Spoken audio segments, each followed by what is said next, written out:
Fala meus filhos, fala minhas filhas, muito bom dia, muito boa tarde, muito boa noite e claro, eventualmente, por que não, muito boa madrugada também. Nós começamos a ondulatória, que vai estudar exatamente os movimentos de corpos e de partículas oscilantes, que oscilam num determinado intervalo de tempo, formando dessa forma as ondas que nós estudaremos.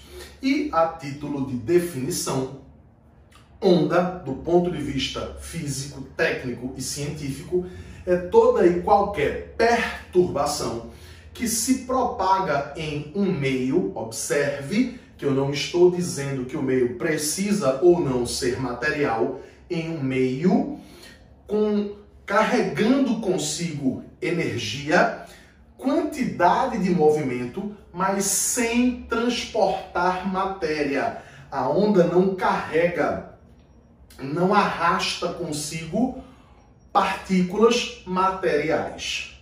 Guarda essa informação. Pois bem, nós começamos definindo as ondas e a partir de agora é importante nós exemplificarmos, os tipos de onda que existem. Então nós vamos classificá-las a partir de agora. A primeira e mais importante classificação é quanto à natureza dessas ondas. As ondas se dividem, quanto à natureza, em dois grandes grupos. Nas ondas mecânicas, que são as ondas mais simples, e nas ondas mais sofisticadas, que são as ondas eletromagnéticas. Pois bem, a melhor definição que temos para as ondas mecânicas é que elas obrigatoriamente precisam de um meio material para se propagar. E Wendel, por que elas precisam de um meio material para se propagar? Porque elas, observe, farão uso da inércia. Elas farão uso da inércia e da elasticidade da inércia e da elasticidade dos meios, da inércia e da elasticidade dos meios materiais para se propagar. Faz uso da inércia e da elasticidade dos meios para se propagar, tá certo? E aí, elas são as ondas que obrigatoriamente precisam de um meio material palpável. Wendel, o que seria um meio material? Um meio material é aquilo que é palpável, aferível. Por exemplo, um sólido, um líquido, um gás faz uso de um meio palpável para se propagar. Vamos exemplificar muito bem. Então, melhor exemplo para a gente começar seria ondas numa corda. Ondas numa corda. Onda numa corda é uma onda mecânica, porque o meio de propagação é a corda, material, palpável. Se o meio de propagação é material e a onda na corda precisa da corda para se propagar, precisa da corda para existir, temos aí, portanto, uma onda mecânica. Além disso, ondas na água. Ondas na água. Ondas na água. As ondas na água, para se propagarem, obrigatoriamente precisam da água. Precisam do meio material para se propagar. Então, temos aí uma onda mecânica. Além disso, nós podemos colocar aqui o som e ainda etc, Porque existem outras. Wendel, por que o som é uma onda mecânica? Porque a onda sonora precisa de um meio material para se propagar. Então, enquanto eu estou falando, as minhas pregas vocais estão vibrando. Essa vibração perturba as moléculas de ar ao redor das minhas pregas vocais. E uma vez perturbadas, essa perturbação das moléculas de ar vai se propagando de molécula para molécula, de molécula para molécula, até que atinja todos os cantos desse quarto barra escritório barra sala de aula e atinja os sensores do microfone da minha câmera, que está registrando não só o vídeo, mas também o áudio, permitindo que você me veja e me ouça aí na sua casa. Então o som precisou das moléculas de ar para se propagar desde as minhas pregas vocais até o microfone que capta o som, que capta o áudio da minha voz. Perceba que se entre as minhas pregas vocais e o microfone que capta o áudio dessa aula, se não existisse ar nem outro meio material qualquer, eu estaria falando e você não estaria me ouvindo. Se estivéssemos, por exemplo, no vácuo, o som não se propagaria, porque ele precisa de um meio material para estimular a vibração das moléculas, dos átomos, das partículas desse meio material para vibrar. Precisa da inércia dessas moléculas para vibrar e da elasticidade desse meio. O som também se propaga nos líquidos e também se propaga nos sólidos. De forma interessante, ondas mecânicas, como por exemplo o som, se propagam mais velozmente quanto mais denso for o meio, quanto mais próximas as moléculas estiverem. Guarda essa informação. Ondas mecânicas, como o som, tendem a se propagar mais velozmente quanto mais denso for o meio, certo?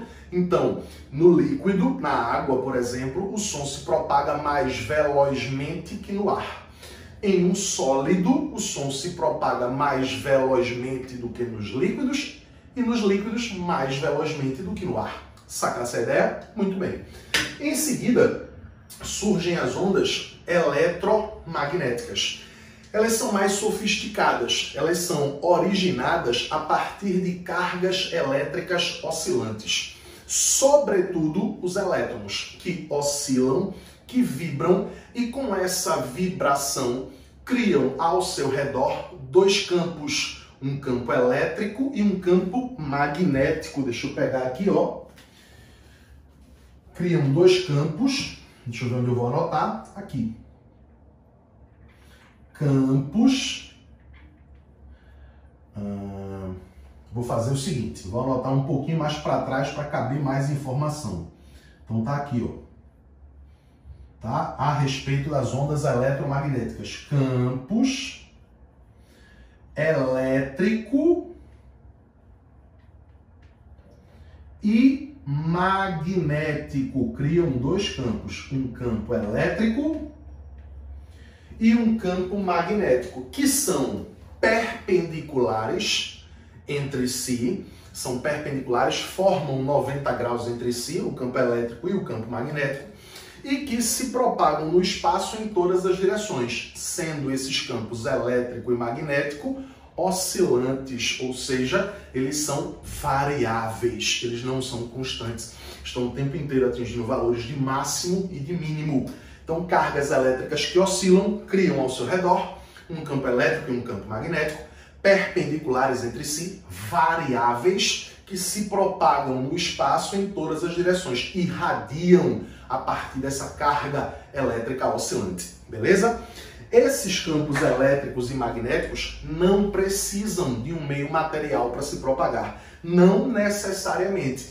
Então nós dizemos que as ondas eletromagnéticas, elas se propagam no vácuo e em certos meios materiais. Há ondas eletromagnéticas que se propagam através do concreto, por exemplo, é o caso dos raios gama, atravessam o concreto.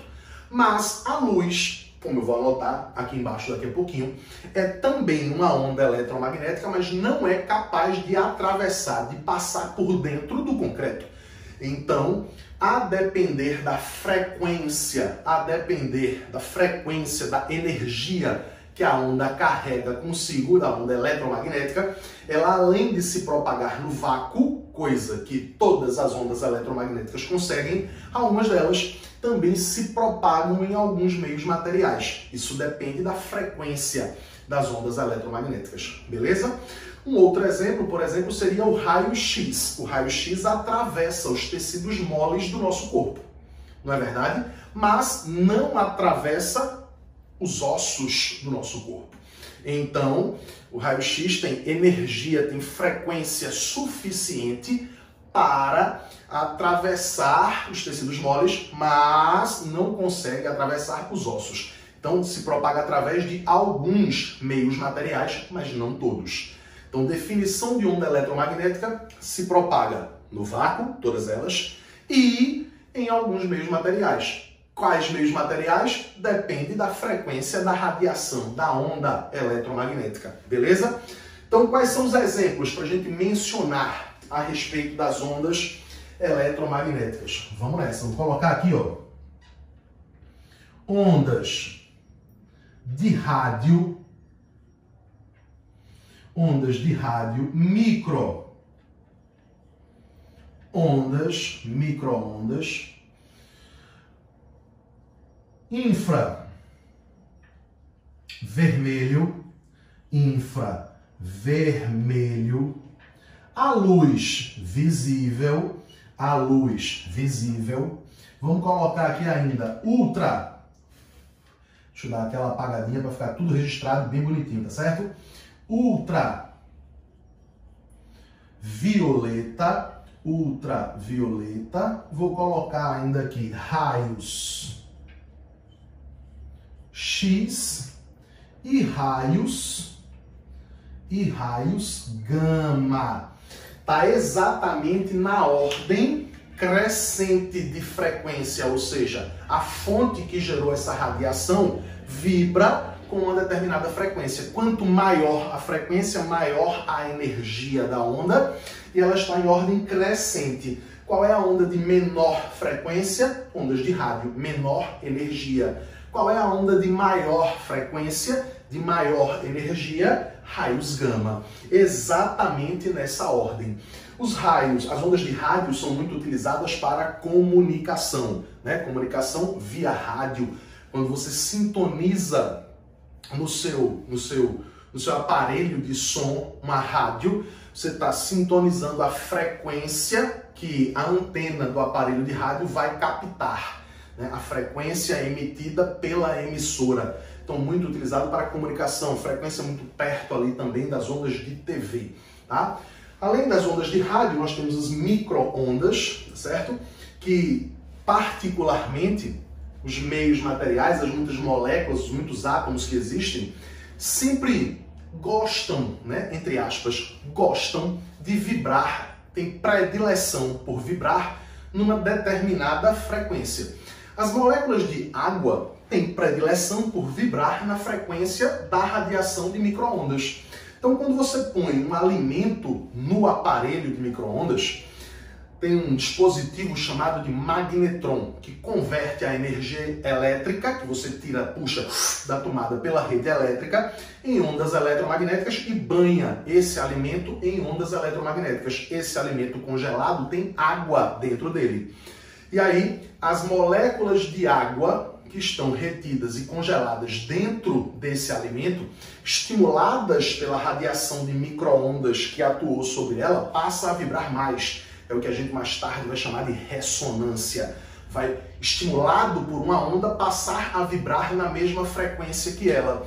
E aí as moléculas de água passam a vibrar mais. Chama tua atenção, lembra, puxa, abre a caixa de ferramentas do teu cérebro e lembra da termologia.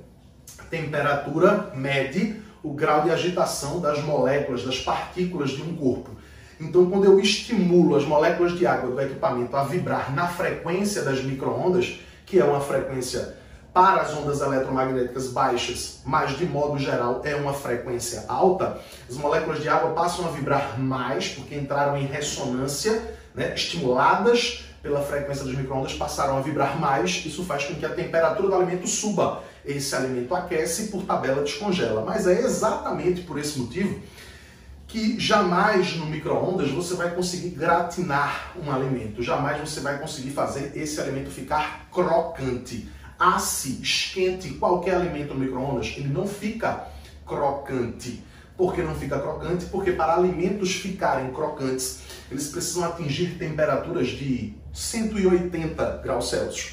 E no micro-ondas, como você estimula as moléculas de água a vibrar, essas moléculas de água passam a vibrar mais, logo a temperatura aumenta, porque eu aumentei a vibração das moléculas, e a temperatura média é exatamente isso, a vibração das moléculas. A temperatura da água retida no alimento e por tabela do alimento vai aumentando, até que se atinja o limite de 100 graus Celsius, que é o limite de aquecimento de alimentos no micro-ondas. Por quê, Wendel? Porque quando a água dentro do alimento está vibrando, atinge 100 graus Celsius, ela vaporiza. E quando ela vaporiza, ela sai do alimento. E aí você não consegue mais aquecer a água que está no alimento acima de 100 graus Celsius. Quando ela atinge 100, ela vaporiza e sai de dentro do alimento. Então o alimento só aquece até 100 graus Celsius no micro-ondas, por isso você não consegue mantê-lo crocante, fazê-lo crocante. Em seguida a gente tem a infravermelho, que é o que a gente chama de calor no popular. Ondas de infravermelho são sinônimos de calor. Você já deve ter visto em algum filme, documentário, reportagem, por exemplo, na fronteira dos Estados Unidos com o México, existem alguns pontos em que há um muro de separação, né? E sobretudo ali na fronteira onde tem o deserto, durante a noite principalmente, os coiotes, né, que são os atravessadores de imigrantes ilegais, tentam levar para dentro dos Estados Unidos imigrantes ilegais. E aí os guardas fazem uso de óculos, binóculos, visores noturnos, que não estão preocupados em captar a luz visível que estimula os nossos olhos, mas estão preocupados em captar naquele ambiente escuro e sem luz do deserto, estão preocupados em captar a luz infravermelha, a radiação térmica, a assinatura de calor, que a gente chama de assinatura espectral dos corpos que ali estão. No deserto, de dia, a temperatura é muito alta, mas de noite a temperatura é muito baixa. E aí, nós, mamíferos de sangue quente, temos uma temperatura corporal média entre 36,5 e 37,5 graus Celsius.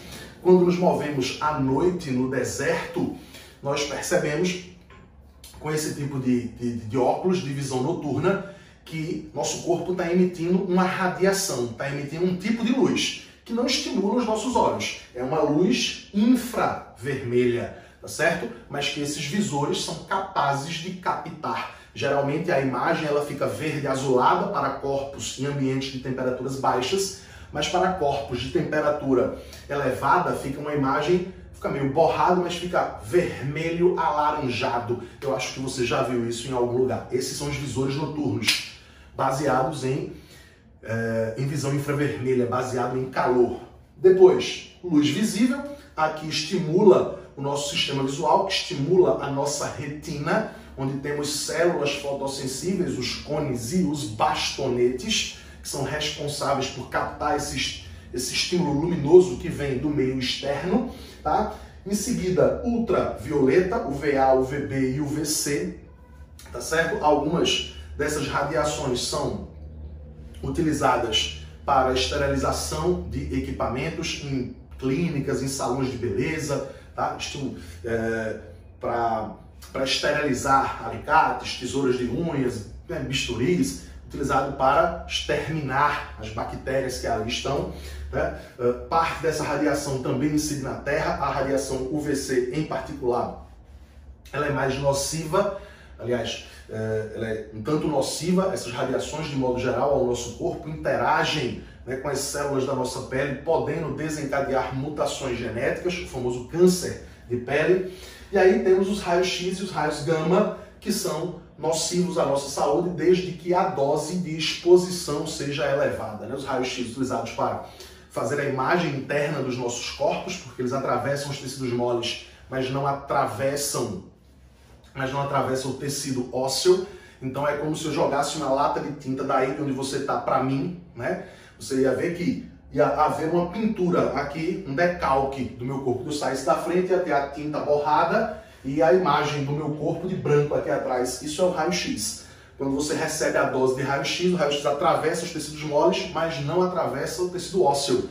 Então, a parte preta é como se fosse a tinta de raio-x que pintou ao redor da tela, mas a parte branca é aonde o raio-x não penetrou, não atravessou, não conseguiu pintar a tela. Por isso você vê a tela preta e o esqueleto, o tecido ósseo, né, claro, mais claro, como se a tinta não tivesse atingido lá. Saca essa ideia? E por último, os raios gama, radiação extremamente nociva à nossa saúde, com poder de penetração elevado, extremamente energia, radiação ionizante, causa câncer de verdade. Bom, em seguida, quanto à direção de vibração, as ondas podem ser longitudinais ou transversais. Ondas longitudinais são aquelas em que a perturbação provocada no meio e a propagação, perturbação e propagação possuem a mesma direção. Perturbação e propagação possuem a mesma direção, certo? Isso acontece onde? Isso acontece onde, tá?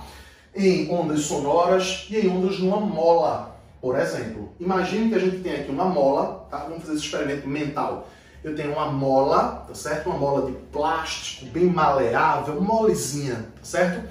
E aí ela tá aqui, ó, em cima de uma mesa, esticadinha, eu pego uma extremidade dessa mola e começo a perturbar. Começo a perturbar a mola para frente e para trás. Essa perturbação vai se propagando pelos anéis da mola. E uma vez que se propaga pelos anéis da mola, haverá momentos em que esses anéis ficarão mais próximos e haverá momentos em que esses anéis ficarão mais separados. Eu fiz um desenho aqui à mão livre. Espero que dê para você entender, ó, há partes, ó, que eu chamei de né? Parte em que os anéis ficam mais juntinhos e a parte em que os anéis ficam mais afastados. Veja que eu perturbei a mola na horizontal e que a propagação também se deu na horizontal. A propagação se deu ao longo do comprimento da mola, também na horizontal. Quero destacar, deixa eu pegar meu piloto verde, quero destacar que essas regiões em que os anéis da mola estão mais próximos, em que as partículas do meio estão mais juntinhas, é chamado de compressão. Compressão, onde as partículas do meio ficaram próximas. E no momento em que nós temos os anéis da mola mais separados, nós chamamos de rarefação. Rarefação, onde as partículas do meio, os anéis da mola, ficaram mais próximos, mais juntinhos. Então, ó, perturbei na horizontal, propagação também na horizontal, ao longo dos anéis da mola. Ao passo que as ondas transversais, a perturbação do meio é perpendicular à propagação da onda.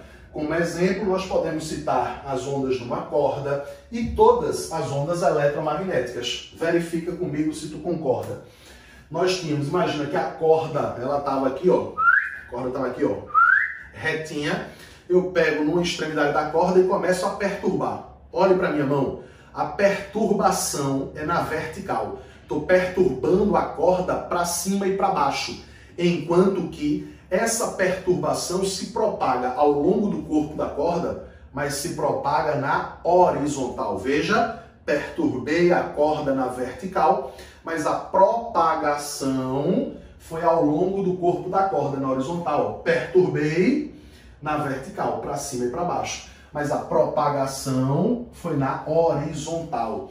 Então, perturbação e propagação perpendiculares entre si, ondas transversais. E ainda existem as ondas mistas, tá? Um adendo aí para você. As ondas mistas são aquelas em que a perturbação se dá em muitas direções ao mesmo tempo, como, por exemplo, as ondas do mar, certo?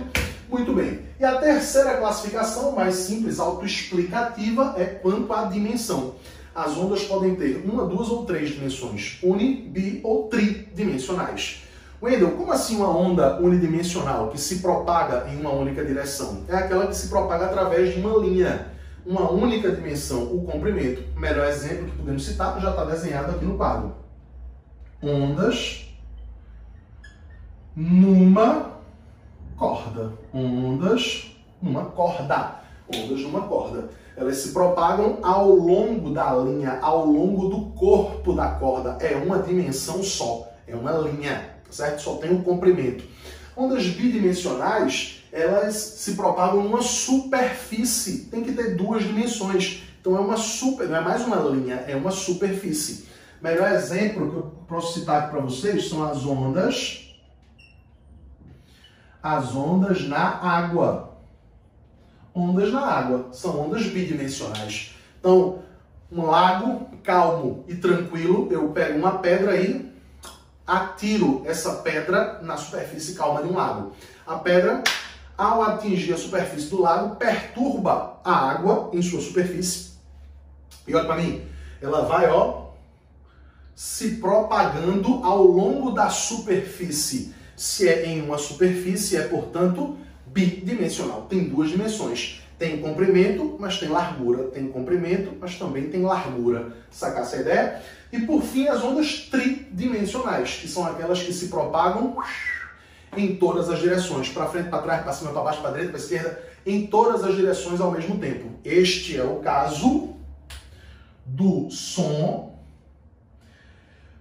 Este é o caso do som e de todas as eletromagnéticas.